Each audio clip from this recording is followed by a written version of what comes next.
শক্তিশালী ভূমিকম্পে কাঁপছে ঢাকা, কেঁপে উঠল ঢাকা। শক্তিশালী ভূমিকম্প, বাংলাদেশের রাজধানী সহ সারা দেশে আতঙ্ক।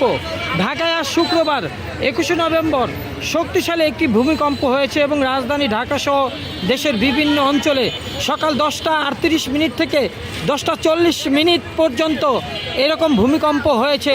অনেকে বলছে ছুটির দিন হয়, অনেকে আতঙ্কিত হয়ে বাসাবাড়ি অফিস থেকে কিন্তু দ্রুত রাস্তায় নেমে আসে এবং অনেকে আতঙ্কে ছুটোছুটি করে এবং সকাল 10:38 হওয়া এই ভূমিকম্পে কেঁপে ওঠে বাংলাদেশ। তবে সবচেয়ে আসার কথা হচ্ছে, যারা জানতে চেয়েছেন আসলে কি ভূমিকম্পে কোনো ক্ষয়ক্ষতি হয়েছে কিনা, দেখুন ভূমিকম্পে এ পর্যন্ত কোনো ক্ষয়ক্ষতির খবর পাওয়া যায়নি।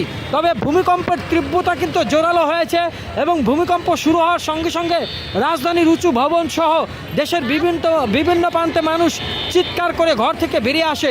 কিছু কিছু এলাকায় বহুতল ভবনের দেওয়াল বা পলেস্তরায় ফাটল দেখা গেছে বলে অনেকে প্রাথমিকভাবে বলছে।